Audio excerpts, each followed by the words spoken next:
Maj-Britt, welcome. Thank and you. Welcome to all these wonderful people who have joined us from all over Latin America and the Caribbean. It's just absolutely magical looking at you all. And just, I mean, so much work has gone into this process of getting everybody together. And, your various academies of sciences have chosen you and selected you. And so we'd like to thank them for putting this all together, and particularly all of you for being here. Thank you very much indeed.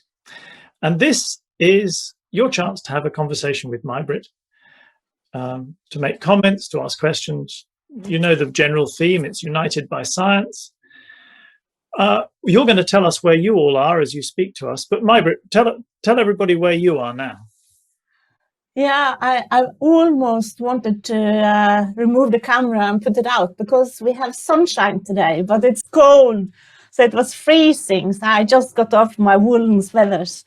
So I'm now in Trondheim in Norway, and it's called the Kavli Institute here, and we also have a center of excellence. We had, so Edward, my good colleague, and we celebrated 25 years this autumn since we started the lab here in Trondheim in Norway. So, and now it has grown from 2 people to 130 people. So we are quite proud of this environment. And there's one thing I want you to know, and that is the slogan of our lab is not only excellent science, but happy people and happy animals.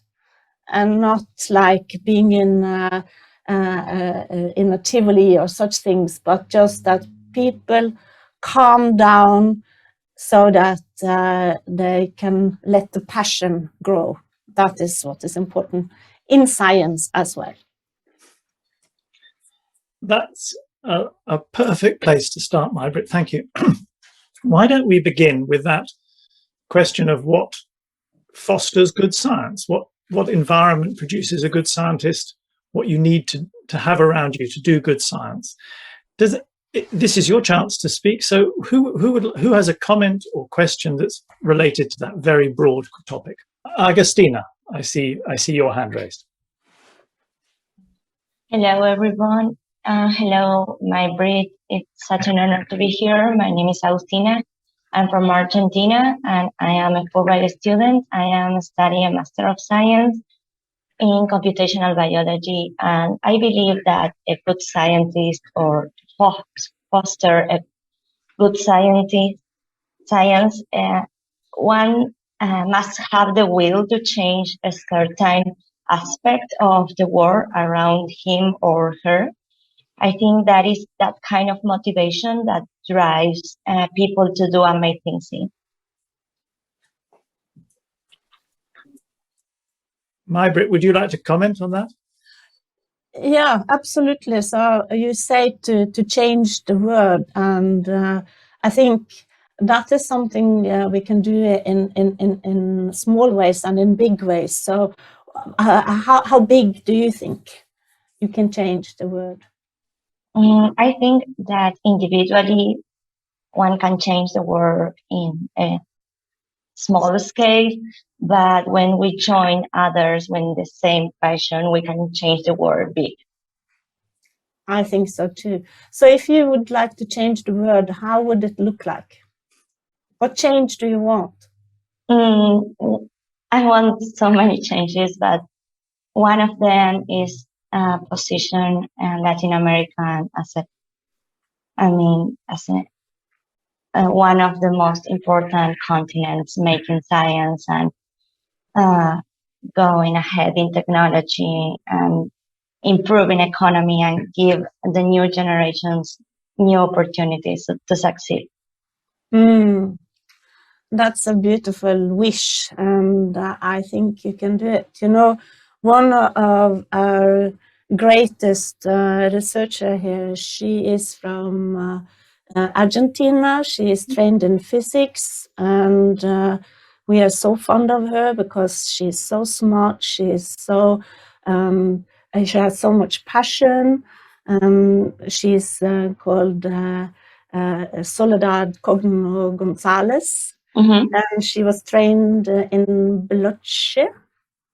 and she was born in Patagonia. Yes. And you know, when we sit on the top of Europe and think about in Patagonia, so that's fantastic. So we need more people like you and her. So that's a good contribution to science. When we brought all of you together, I mean, the idea behind it is that you young people from Latin America and the Caribbean are the vanguard of change. So, you know, it's really, I mean, of course, it's in everybody's hands, but especially it's in your hands, which is exciting and scary, I suppose. Who wants to go next? Yes, Inai. Yes, hi, Dr. Moser. I am Inae. My pronouns are she, her. I'm a PhD student in epidemiology, South of Brazil. So first of all, it's such a pleasure for me to have the opportunity to speaking with you. I have been seeing some of your speeches encourage young scientists. So I'm one of them, so I'm very happy to be here.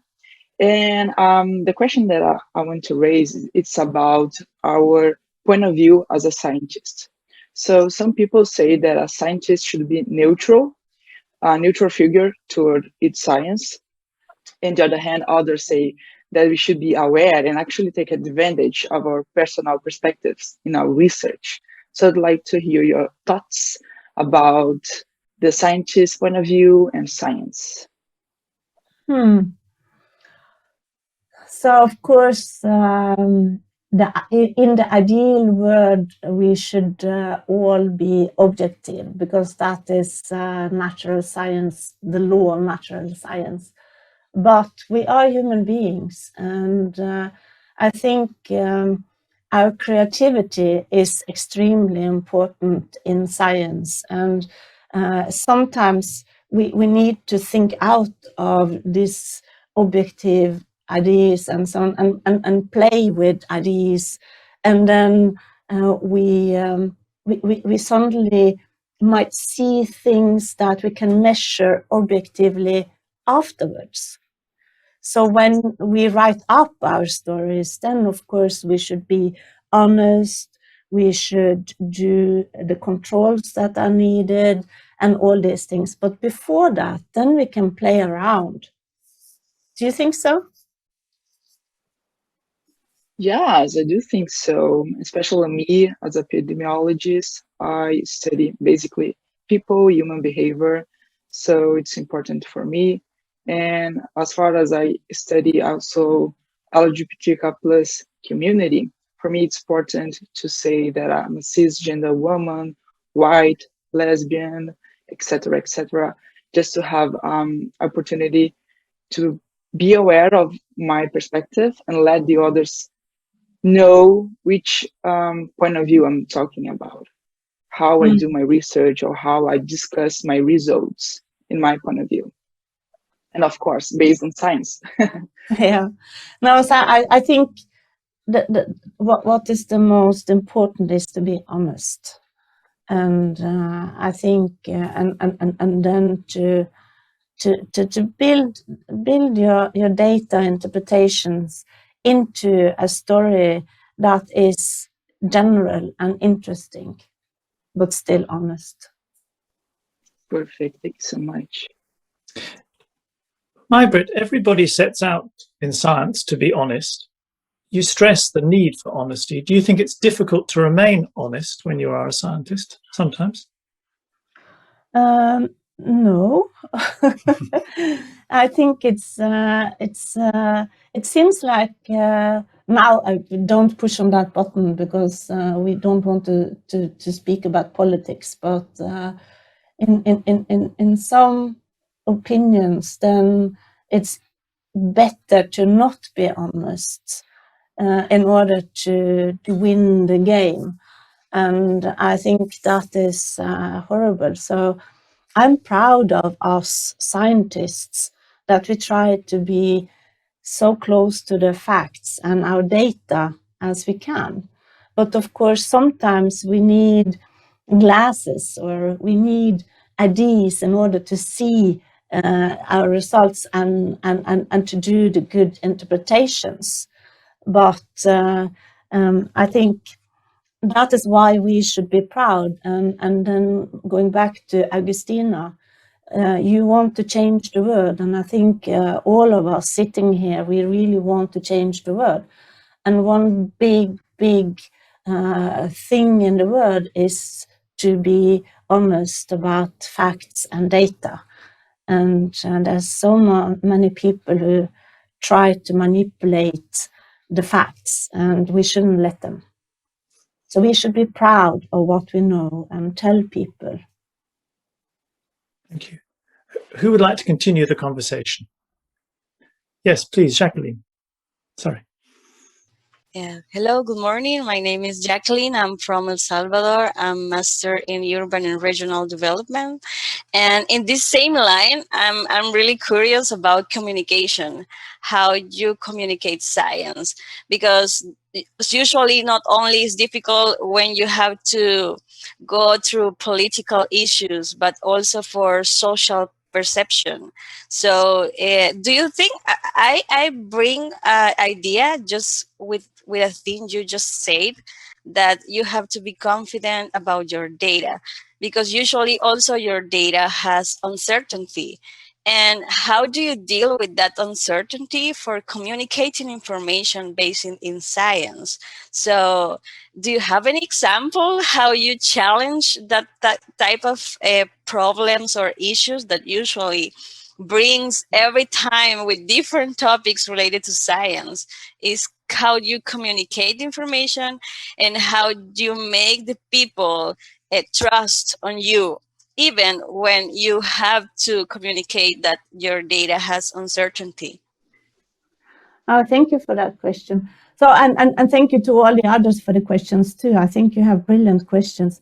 No, this is a difficult topic, but I agree with you. Communication is extremely important for us scientists, and then we have to balance on this line so that we don't fall into this to do an oversimplification, so that we are not so close to our data, but we shouldn't make it so complicated that nobody can understand what we are doing.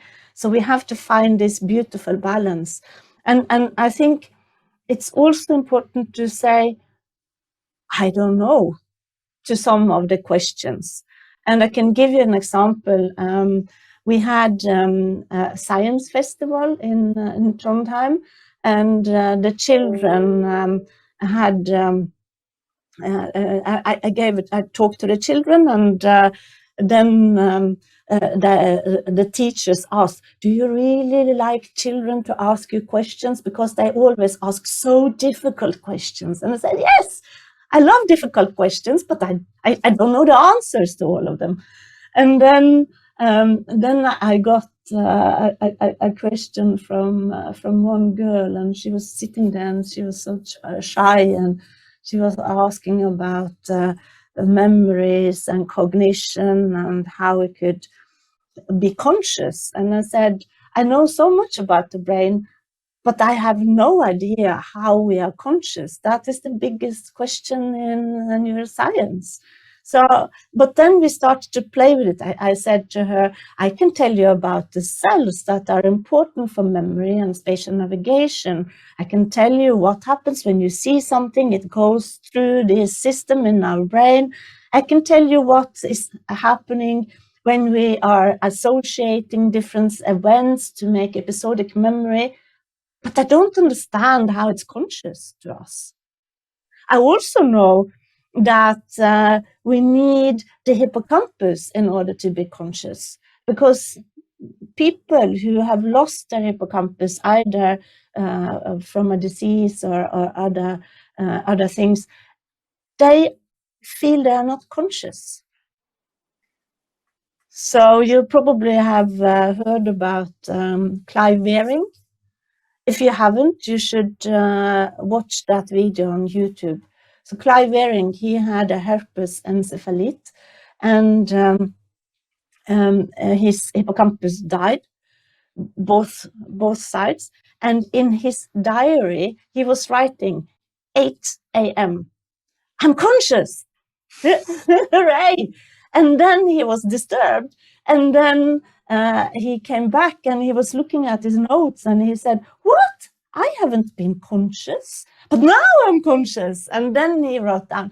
So, you know, we know what brain structures and all these are important, but we don't understand what is consciousness. So I think if we give stories from our science and then say, this is the limits to what we can say, but that is what is making science so fun, because there's so many questions still that we need to solve.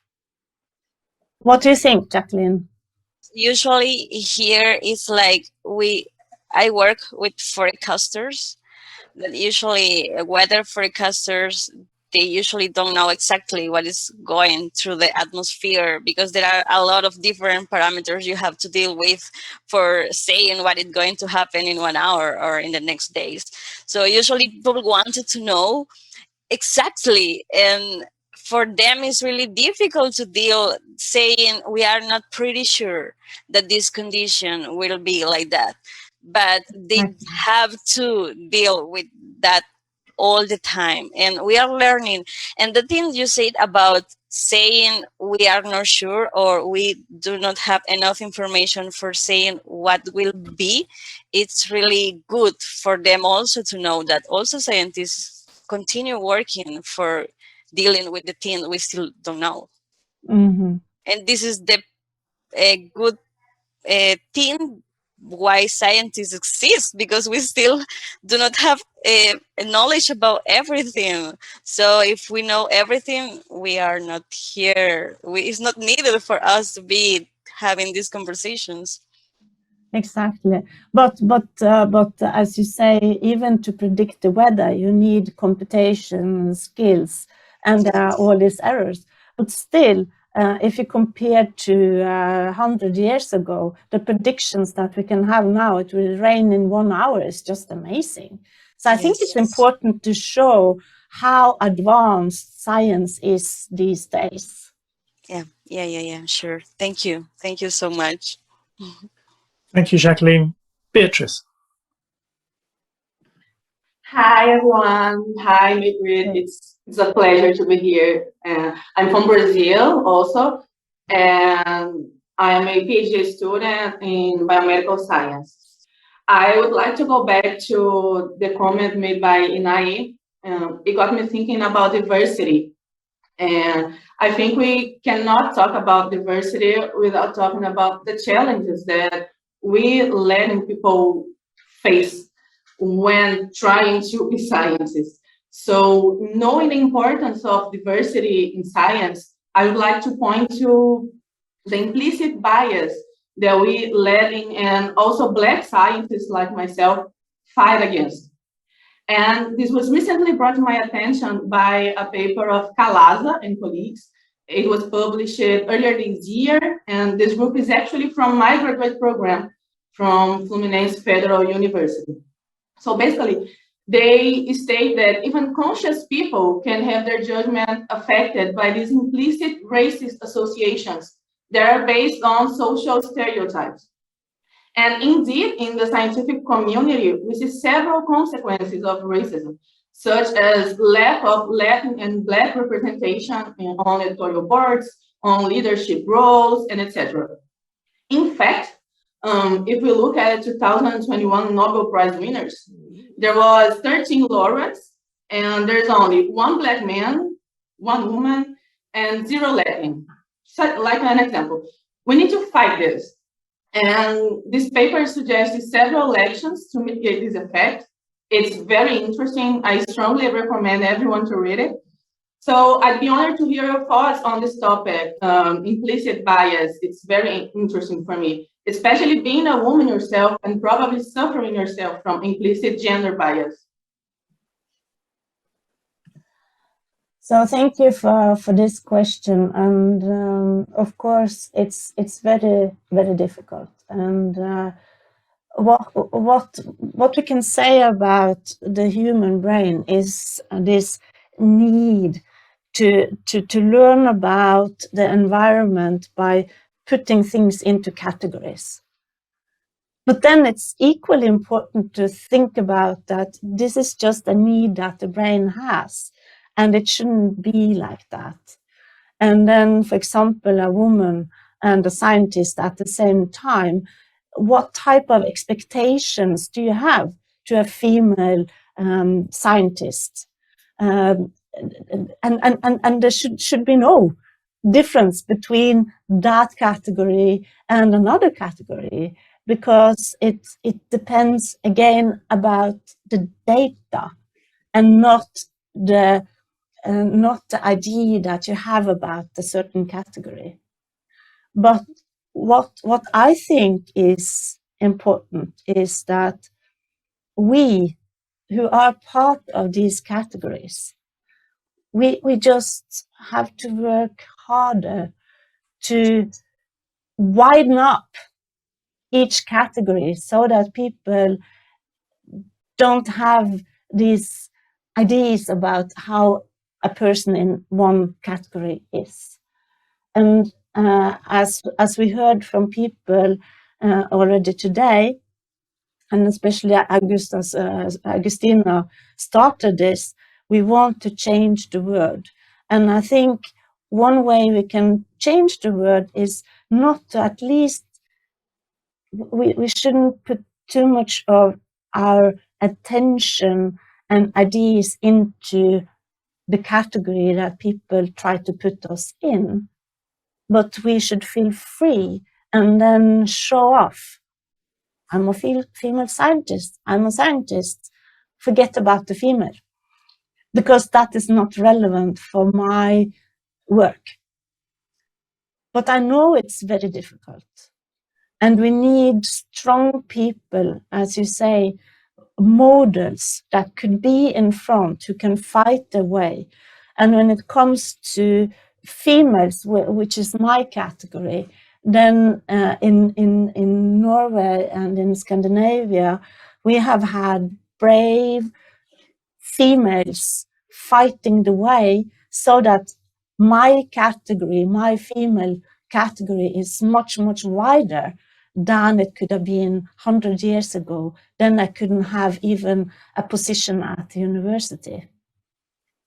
So we just need to march along and then show off. Our category doesn't matter. What matters is our passion and our data and our ideas. And I really believe in diversity, and not only I, but here at our institute, diversity has been the #1 rule for us, because when Edward and I started 25 years ago, then we thought, what is going to kill our dream to build an institute is if we clone ourselves. We need diversity because we need to be creative, and in order to be creative, we need people who are thinking different thoughts from ourselves and who dare to challenge ourselves. And that is how development happens. So be proud of your category, but widen it up. Be strong and be a good model, and we believe in you. Thank you so much. I try to be as strong as possible, being a Black woman, a Latin woman. I try to represent my category. And you thought about diversity, and it's so important because we know that diversity leads to better science. So why not improve diversity? Why not bigger? So thank you so much for your comments. May I ask a question of Beatrice, which is, as you say, in the recently announced Nobel Prizes, there were only men awarded science prizes. How depressing, how difficult does that make life for you? Because it'd just be interesting to hear your perspective. For me, being a Brazilian scientist and I think this brings another questions, not only about me being a Black woman. We have political issues here in Brazil, so I think it's not the point. But for me, winning a Nobel Prize is something like dreaming, something I can never achieve, because we never see ourselves in the winners. So it's difficult to dream about something you never see anyone like you. So that's it. I have nothing, because I don't dream of it. It's just it's unachievable. Beatrice, can I say something? Because you know Marie Curie, she was the first. She had no model. She had no model. She only saw the men in front of her, and she said, "I don't care." And what is important is that we all experience failures, that people don't treat us well, and all these problems that's part of a real life. What is dangerous is if we start to attribute those challenges to our category, because then it might be a self-fulfilling prophecy. And I think that is what Madame Curie did. She refused.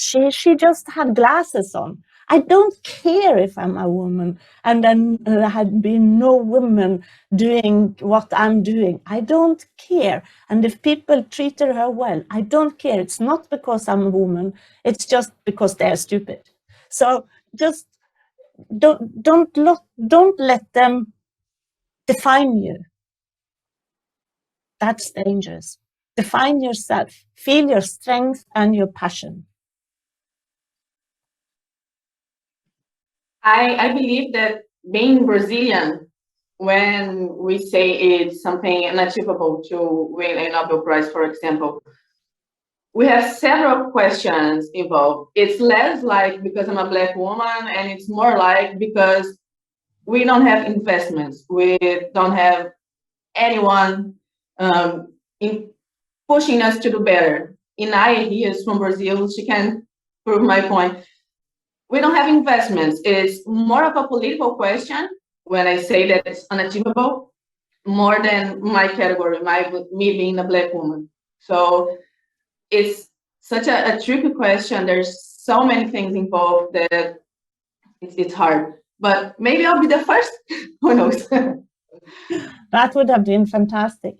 I think also that, I don't know how easy it is, but if you go abroad, then you don't depend on your own countries not putting so much resources into science, for example. And then you could go to a place where there are more resources and exploit that. And then at least the problems would not be too big then. Okay. And that's a fascinating theme as well, whether to stay put or whether to leave the country, your country behind. These are all such good things to discuss, especially in the context of the region. But you can come back. That is what is important. And then you can come back and then show off. Alexandra, I think you were next. Yes. Hi, my name is Alexandra Diaz. I am from Peru. I am studying physics at San Agustin University. It's a pleasure to meet you. I want to talk about the promotion of science. Currently, I think there exists recognition to scientists and their work, like the Nobel Prize or other another international or national acknowledgements. Nevertheless, I consider that the knowledge of these types of recognition is restricted to the scientific community and not to the general public.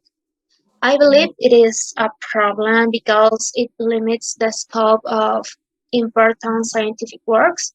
Also, the fact that there is no diffusion of the various scientific personalities prevents that they could become references that motivate young people to study science.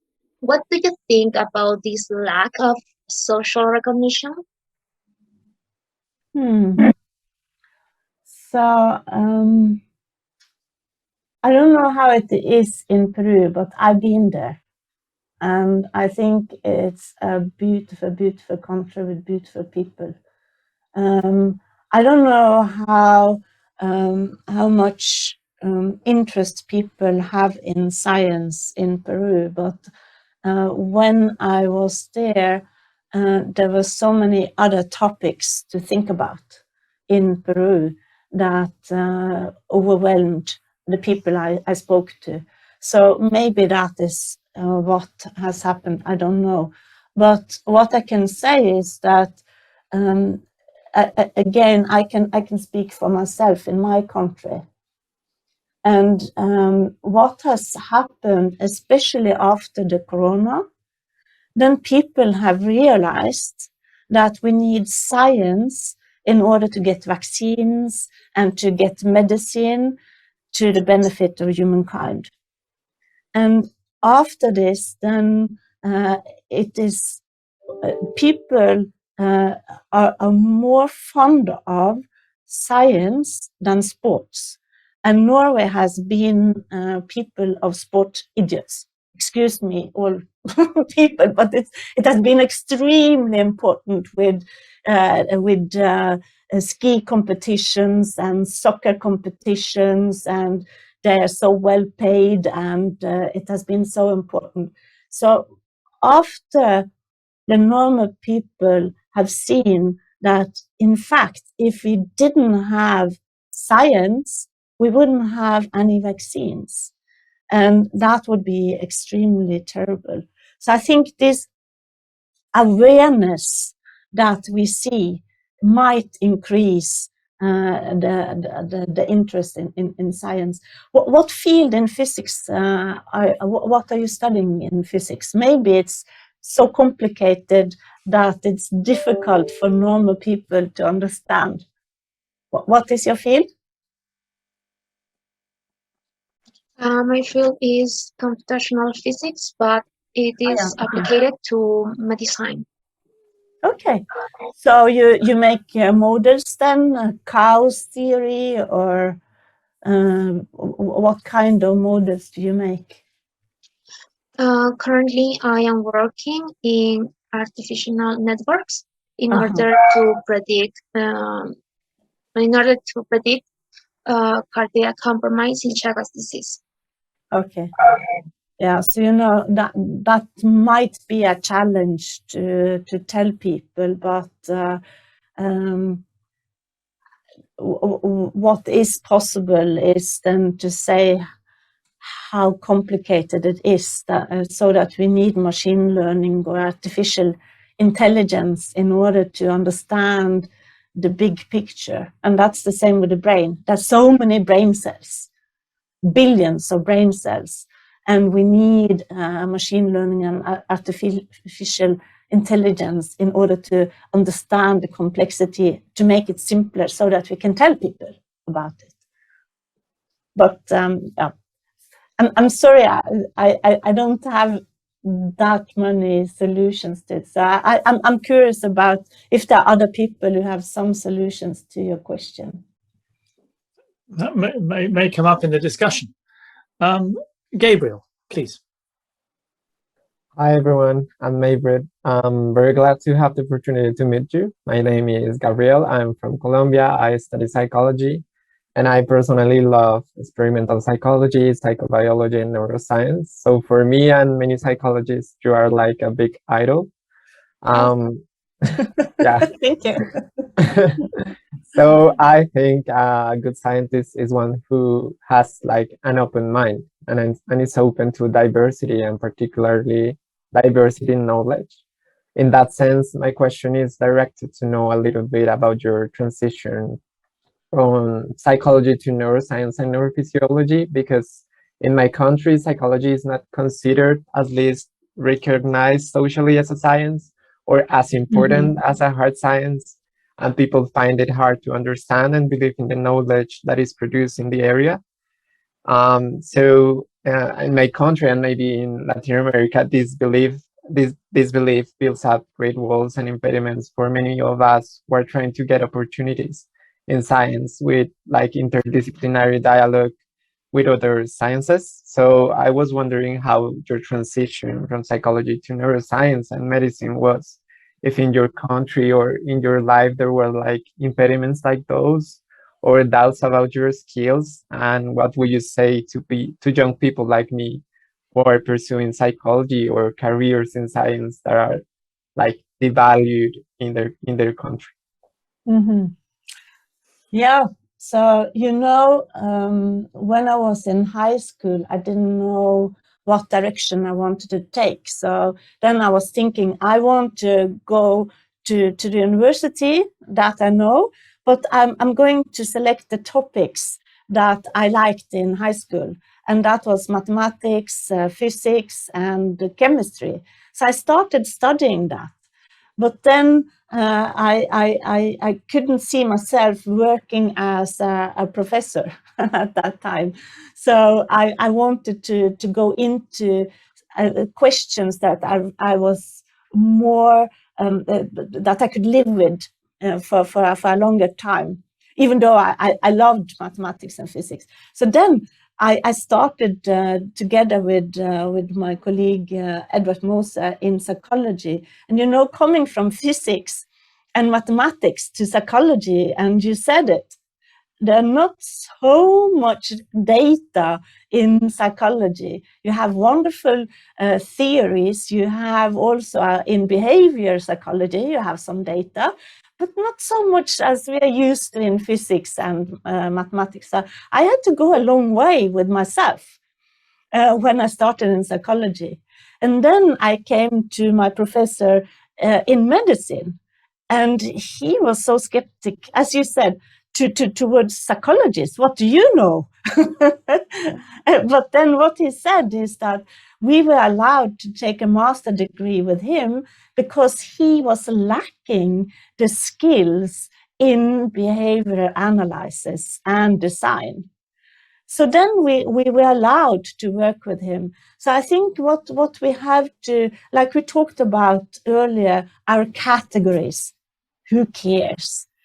What we need to think about is what questions can we address with our knowledge and our methods that we are trained in, and then just go for that. And what people are thinking about us, people, they think so much, but some people, they think good thoughts too about us. So select the good thoughts, harvest them, and then enjoy your science. And psychology, of course, it's important because you're thinking about why do we behave like we do? And you try to understand the laws telling us why people and animals behave like they do, and are thinking what goes wrong and what's good in a healthy brain. So be proud of your psychology. I'm proud of mine. And then going to neuroscience, it was again, because I went into medicine too. Then I had both physics, mathematics, medicine, and neuroscience is the most the topic where you need all kinds of backgrounds. So it's a big pool of backgrounds and ideas, and diversity is absolutely important. Thank you. Talking of diversity, it's so exciting to have 5 different hands up from 5 different countries, and I've got you in order. So first of all, Maria Rios from Costa Rica. Hi, my name is Maria Laura Rios. I'm from Costa Rica, and I'm a master's student in biomedical science. I believe to be a good scientist, you have to believe in what you're capable of. However, sometimes that's easier said than done. Have you ever dealt with impostor syndrome? And if you have, what have been your tools to overcome it? So if you mean if I felt tired or that I felt that I couldn't solve things myself, is that your question? Or like, I don't know, like you are in this position and you are doing these experiments, but like, you know, you can do it, but sometimes you don't believe in yourself. So like that Yeah. question, that doubting yourself about what you can do. Yeah. No, so what is important in science is that it's not only about one person, it's about a community of scientists working together. And then I don't know the most detailed programming in our lab, but we have people here doing physics and programming to make programs so that we can analyze our data.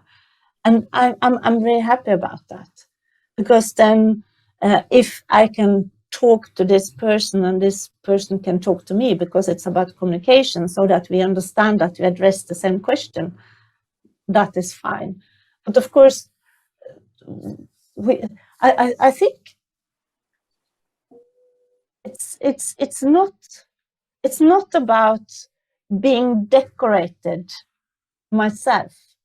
It's about getting answers to questions that I have. And then if I need to go and ask for help, which I do all the time, I'm so happy when I get the answer. Mm-hmm. I guess it's about having those networks of support, isn't it? That, you know, if you have imposter syndrome, you need people around you who tell you that you got it wrong and you can do it. But I guess, and you have them, May-Britt, you've built them up around you, and you have them from collaborations. Maybe working in less supported places, it becomes more difficult. I don't know. Maria, I don't know whether you have a comment. I believe that sometimes it can be difficult, especially like we are from Latin America.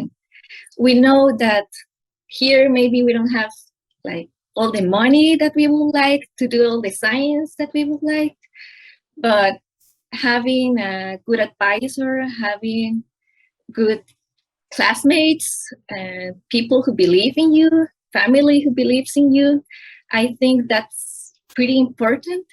And I don't know, maybe someday we'll be working in another lab and bringing knowledge from outside to our countries so we can do better science here.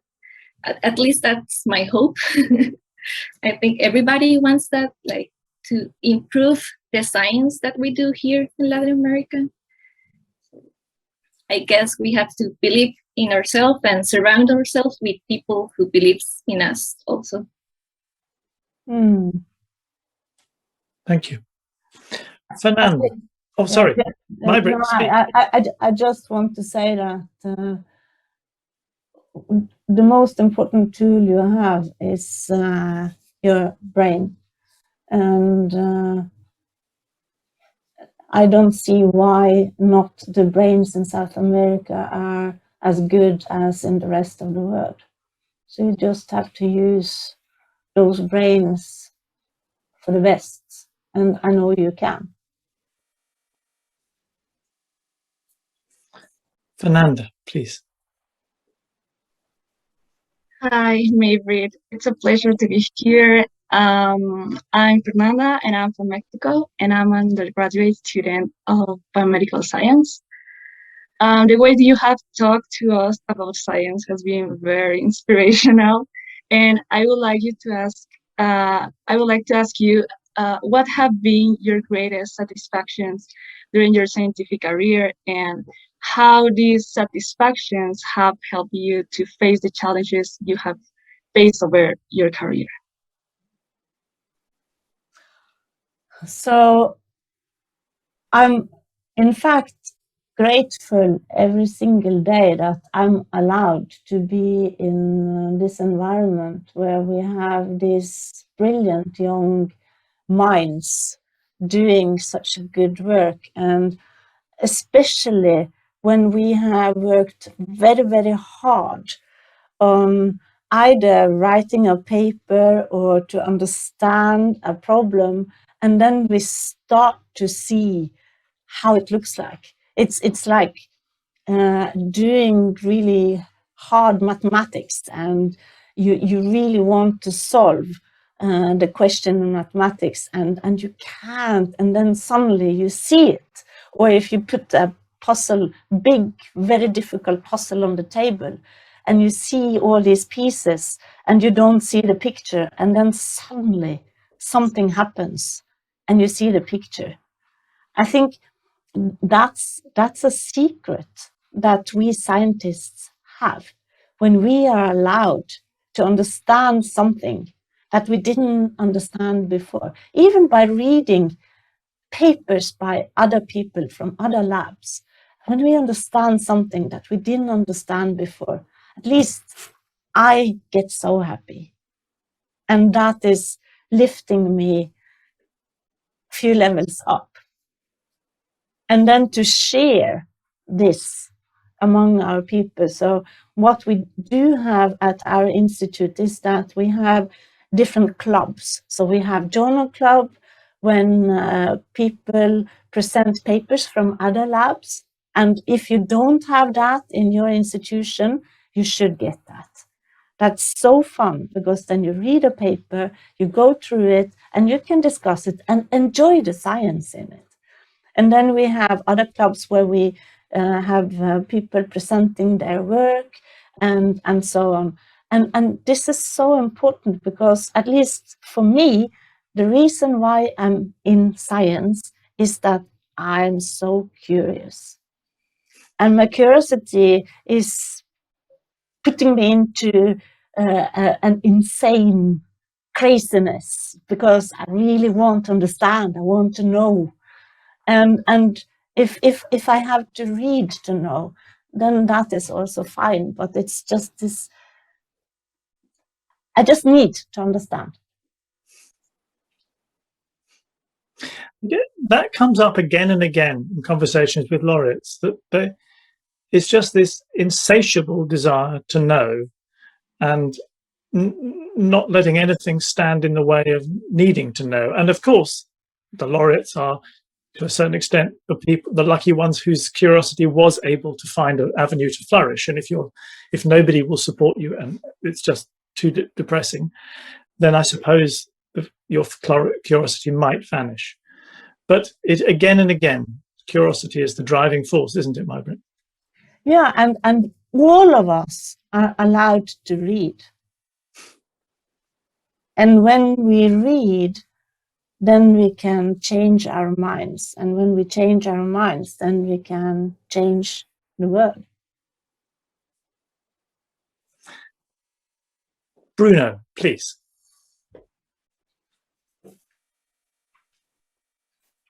Good afternoon, Dr. Moser. My name is Bruno. I am from Brazil, and I am a medical student. I go by the pronouns he, him, his. So first, I just wanted to share that what I wrote down here for being a scientist was curiosity, and also the eager to know and to always thrive for new knowledge and not being content with whatever they tell you, but to search for the answer. And when it comes to interest, I was just thinking about how recently we've been experiencing some loss of investment and interest in science around the world, especially when it comes to Latin America, when we talk about financially, but also interest in general. For example, how we see here in Brazil that we see less and less investment by the government, and also some people sharing false information, especially during the pandemic. And I just wanted to hear more about you, how you think the importance of general and also governmental support for the progress of science in general. Of course, that is extremely important to have the support from the government. Again, there has been a change in Norway, because earlier then we in Scandinavia and especially I think in Norway, we had this beautiful idea that everyone should be equal. But you know, in science and in university systems, not everyone can be equal, and then you have to give more money to those who really want to do something big. And that has been a challenge in Norway. And even with the oil money that we have in Norway, this idea was difficult. So what happened in 2000 was that, or in 2002, suddenly Norway changed. And they allowed something that they call Center of Excellence. And you know, people didn't believe, is this possible in Norway? Because it's quite egalitarian. And it was possible because there had been people working really hard, lobbying with the politicians and telling that if you want the country to have to survive after the oil, you need science. But it's a hard job to take, and it's not a job for everyone. But if there are some people who would take the challenge and try to convince politicians and even become a politician him or herself, of course, that would make a big change. And we have had medical doctors, for example, being politicians. So our first female prime minister, she was a medical doctor, and she was in love with science, and she was pushing the system, and people have followed up after that. But then, you know, in politics, it goes back and forth and back and forth. So you're never safe when it comes to politics. But what I think is it's a big challenge. But you've seen people, for example, like Malala, you know, the girl who was shot by Taliban. And she was raised in a refugee camp. And now she has this big, powerful foundation. A girl. She was raised in Pakistan, if I don't remember wrongly. So this girl, and even shot, she has brain damage because the wound went through her head. Still, she is in a position where she can put a lot of power and force into politics. And she's invited by the UN. She has been traveling around the world. She's a strong, strong woman. And everyone can be a strong woman or a strong man, if that is your fortune, or if that is your passion. If not, then we can do other things. I think there are people around who can do it. What do you think yourself? Yeah, I truly agree that I think it's important for us scientists to be involved in politics as well. Think how as long as we get involved with politics, not exclusively directly into politics, but be interested in it and take some actions to work towards the betterment of our politics and investment, and so the government can be able to understand the scientific community as something important and valid. I think it would be very important. So I don't know how other countries in Latin America is, but I think our cultures sometimes are pretty similar. In Brazil, I think general population is not very interested in politics when it comes to the actual change.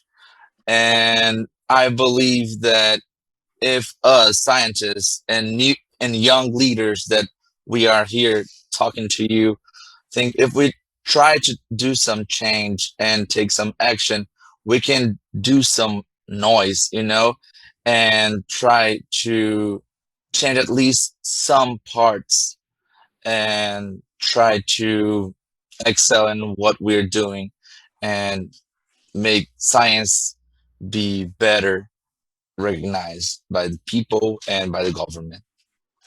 I think if you are fighting for science or some have a bigger mission than yourself, then people will follow. So, and it's possible to start in the small groups and then expand. And if you have something interesting to say, to tell, and people believe in you because you believe in yourself and you believe in what you say, then you can get followers. And now with the new technology, we don't live in the dinosaur time any longer with TikTok, Twitter, Facebook, whatever technology. There's so much you can do. And you know that in some countries where they don't want to have a change, they stop these platforms. So you can use these platforms too, and it's cheap. Stefania, you wanted to jump in. I know we have other questions coming, but please. Good morning, Mildred. Nice to meet you. My name is Stefania. I am from Colombia. I have a master's degree in biological science. My question is related to the question that asked Bruno, that Bruno says. Colombia is the second country in Latin America that have the highest investment in military spending. What do you say to the leaders of countries like Colombia so that they understand the need to invest in science and not in war? So I think when we go out there and are screaming and telling people, why don't you support us, and we are just in a bad mood, that doesn't help. What do help is when we are enthusiastic ourselves, so that people believe in what we're doing and they want to support us. And I think that is what happened with Malala, since we spoke about her. She really believes in education. She doesn't believe in herself, but she believes, or she doesn't think about that. It's not her person who is in the forefront, but she believes in education for everyone. And then she's just talking enthusiastically about that. And education, we know, is what is important for humanity. Because if you have an educated mind, then people hopefully understand that it's more complicated than the lies that some people will come about how the world is. So to be enthusiastic, to have something, content to come with, new information that people experience as important for them.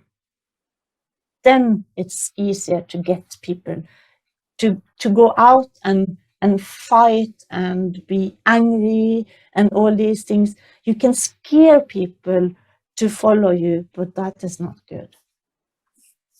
Thank you. Thank you, Maj-Britt. Thank you, Stefania.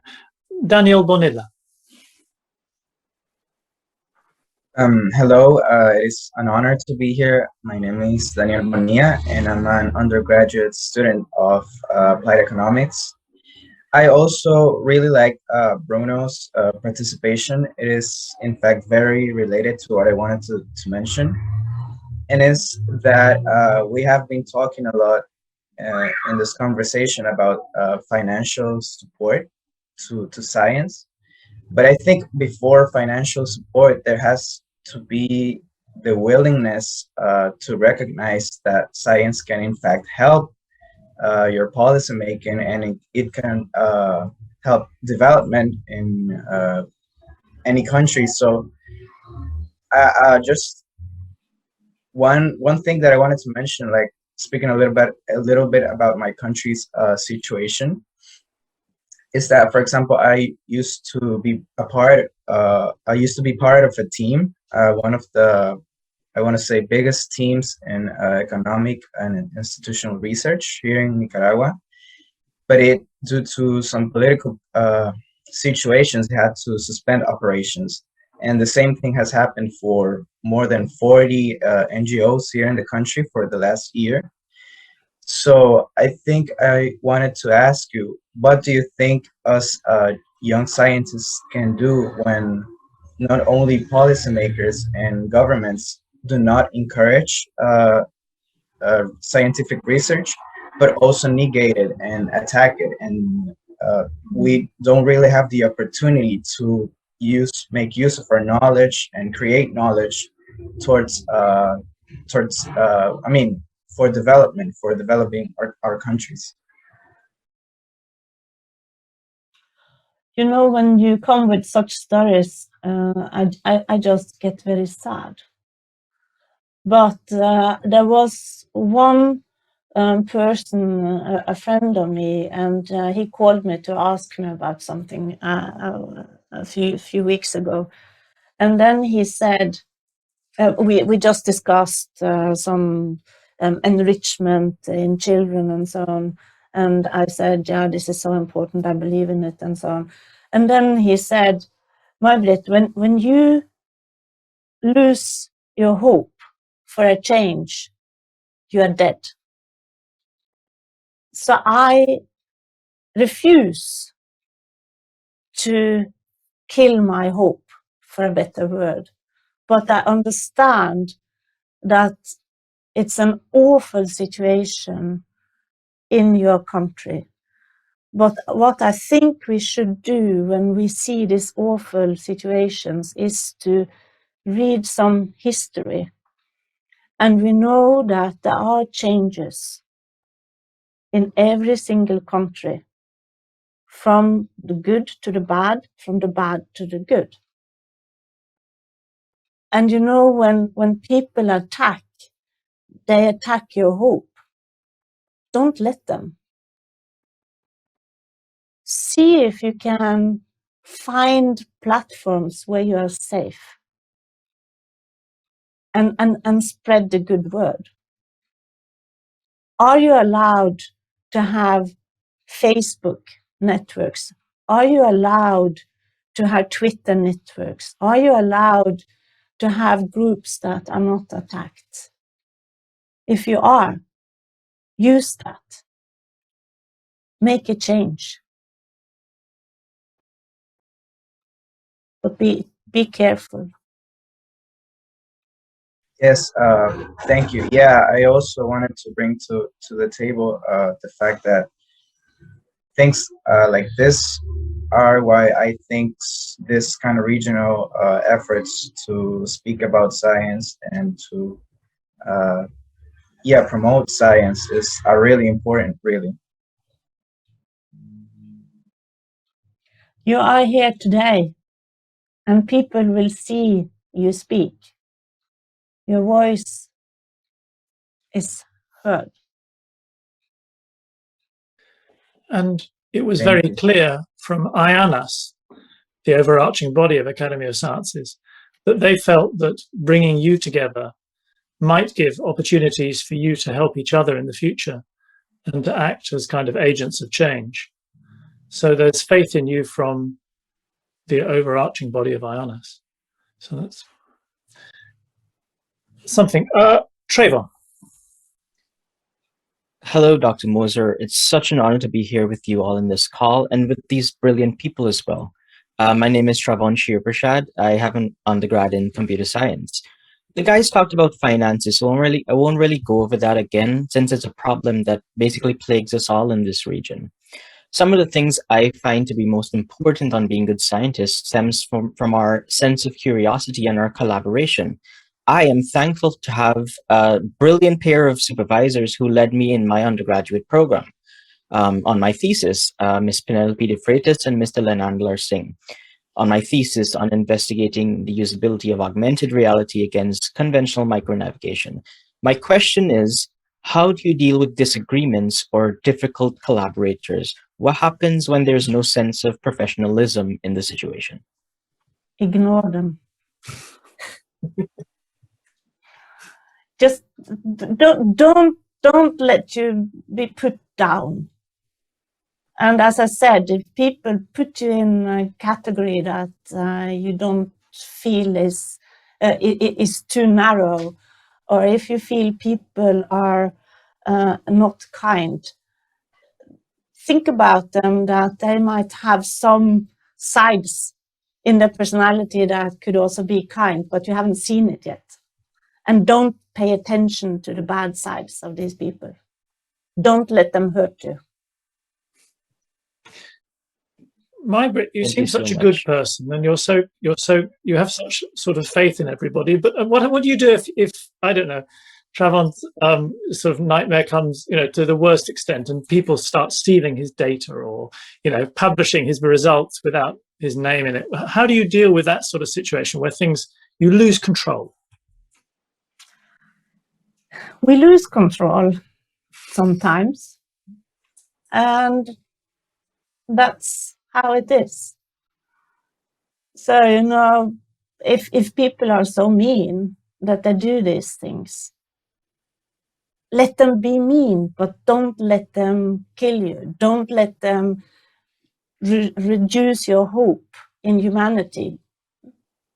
Just try to ignore it. It's like this is a stupid example, but it was the first one I was thinking about. My daughter was in this market, and she had some clothes that she wanted to sell, and some other people were around, and then some person just stole one of her clothes, and she was calling her, "Mama, somebody stole my clothes." And then I told her, let them. You still survive. Maybe this person needed your trousers, and bless them. Because if we pay attention to and even what is dangerous is if we start to think that people are evil. That's dangerous, because then we get scared, and when we are scared, our focus is like this, and we are lacking solutions. Don't be scared. Don't let people hurt you. They try, but and then believe in yourself and believe in your hope. And the most beautiful movie I've seen, of course I've seen many, but just on this topic, it's about a 100-year-old man who is in this hospital for elderly people, and you see him lying there, and you think, oh, this man is going to die tomorrow. And then suddenly something happens, and he escapes from this hospital, and the end of the scene, he's in Indonesia together with a big elephant on the beach, and it was a crazy movie because he did all kinds of traveling and so on. But my point is that we don't know what will happen tomorrow, and since we don't know, we can have good hope. for tomorrow. Don't let bad people ruin your life, and don't let them kill your hope. And if they want to steal something, then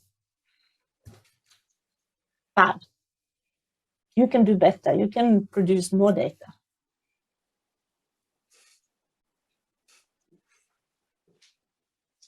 Thank you very much indeed. We might all be the 100-year-old man who jumps out the window then. It's a nice thing. Yeah, we can shape our own future by believing in it. Joachim. Hello, everyone. It's a pleasure to meet you. I am Joaquim. I am from Mexico, and I am studying a master's degree in neuropharmacology. I have a question about what is your vision of the future of neuroscience? In other words, where will future research go? I can, if you allow me, I can tell you a tiny bit about my own research, where I think that is going. What I think will happen in my research is that we now get new tools so that we can record from many cells at the same time, thousands of cells. And then we need physics in order to understand the processes and the connections between these cells when these cells are part of a function. And then if we start to understand that in one area, for example, in the area that I study, like entorhinal cortex, that is important for spatial memory, then we can maybe, hopefully, get algorithms, the rules that these nerve cells are following. And then we can ask the question, if we move now to a new area in the brain, do we see the same algorithms? Can we understand what is happening? And how plastic is the system?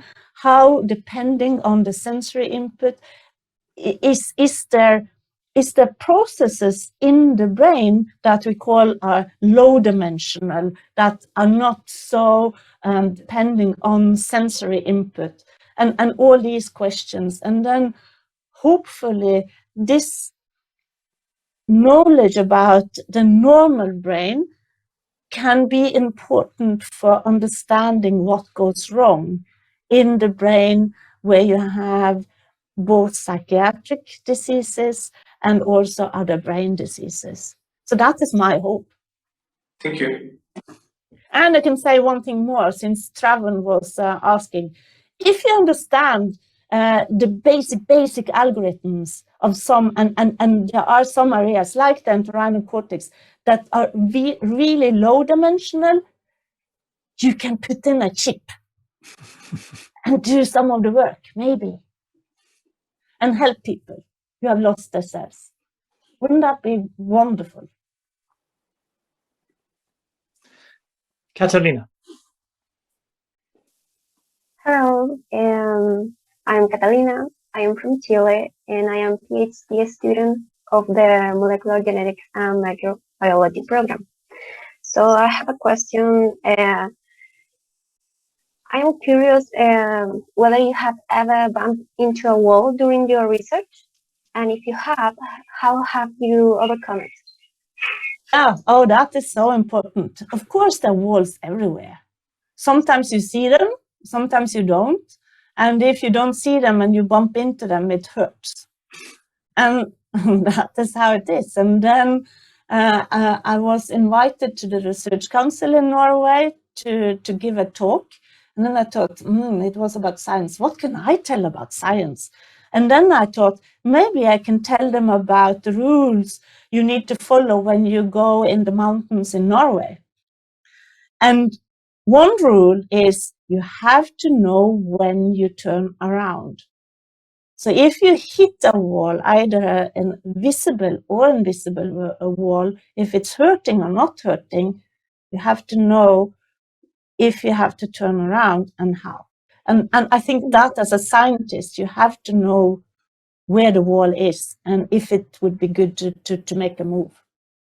Exactly. How can we identify the wall? Because most of the time we cannot see it. It's such a challenge. So I'm being a supervisor. I feel that is part of my duty as a supervisor to help the students and the researchers in my lab to see walls if there are walls, so that we together discuss how we're going to solve this. We are hitting a wall. We don't understand what is happening. What turn should we do? And then we try to solve it together. But I think that Donald from Haiti is the only person we haven't heard of. Good morning, everybody. My name is Donna. I'm from Haiti. I am a PhD entomologist student. I would like to ask for the Dr. Maybras Moser one question. But the situation of my country is very bad. But this size is the late for the situation. I would like the doctor meet. What is the word of the scientist and the situation? Donald, I'm speechless because I know the suffering in Haiti, and of course I've just read about it, and I can't even feel close to what is happening there. And then I understand that to do science and follow the curiosity feels a bit, almost, to say it in a bad way, selfish, if you understand, if you're not out there to rescue the world and so on.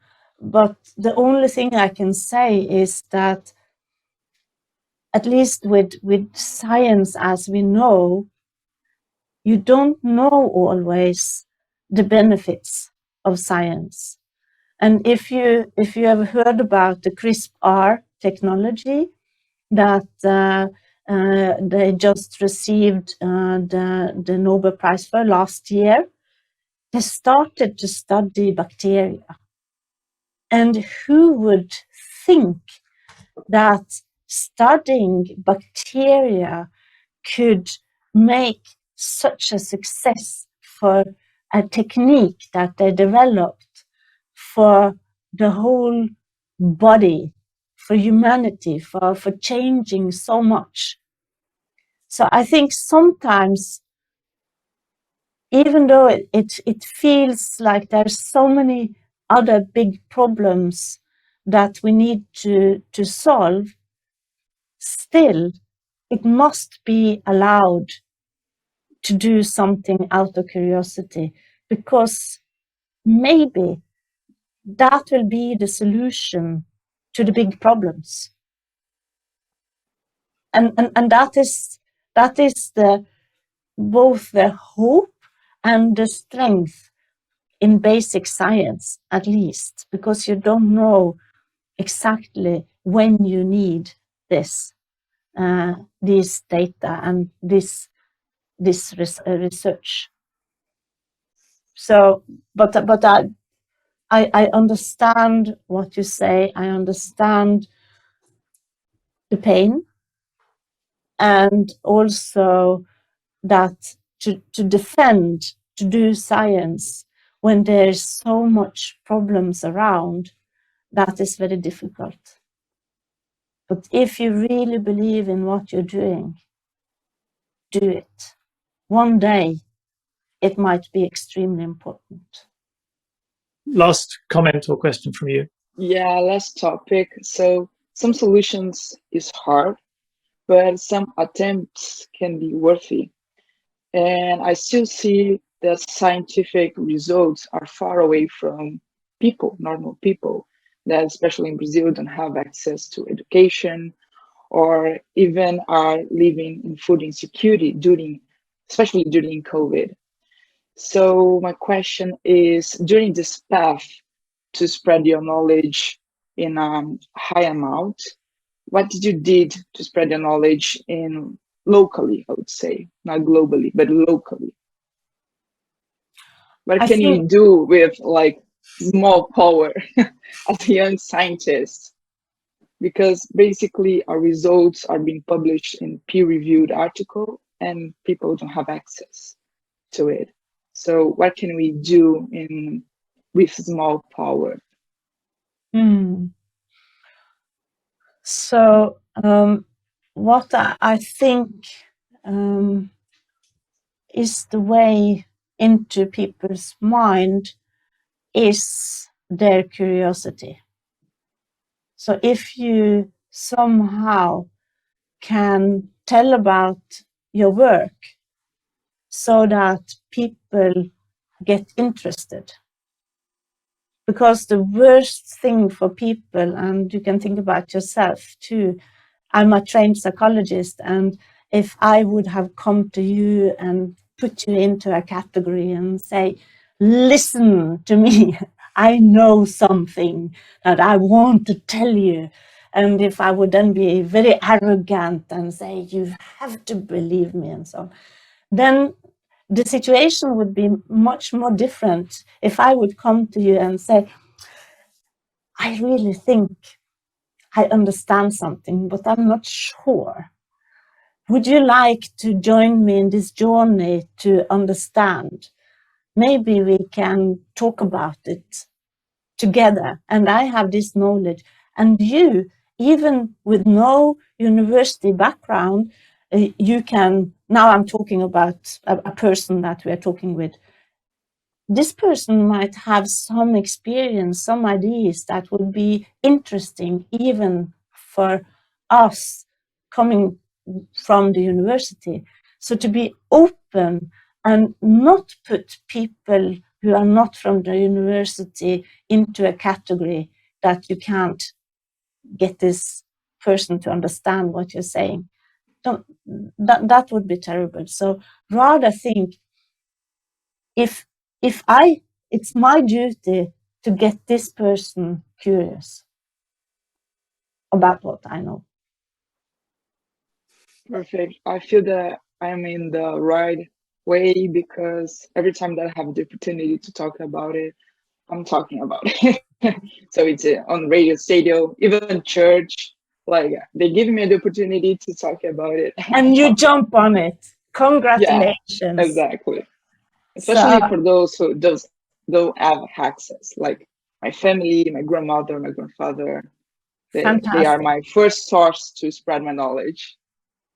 Fantastic. So you know, I'm raised in what we call the Bible Belt in Norway, and we had a lot of missionaries there.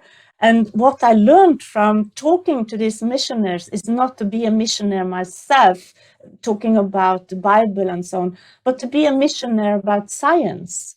Because what I learned from them is that if you have some burning knowledge, even if it's about the Bible or Jesus or science, bring it out there and do that and use your network, keep in contact and bring it out to people who would like to listen and keep their curiosity there. Well done. Thank you so much, all of you, for giving us the opportunity for this conversation. We are so grateful to you for taking the time to come and talk to us all and with each other. And I'm sure that the inspiration has been mutual. So thank you all very much indeed. Thank you. Bye. Bye. Thank you.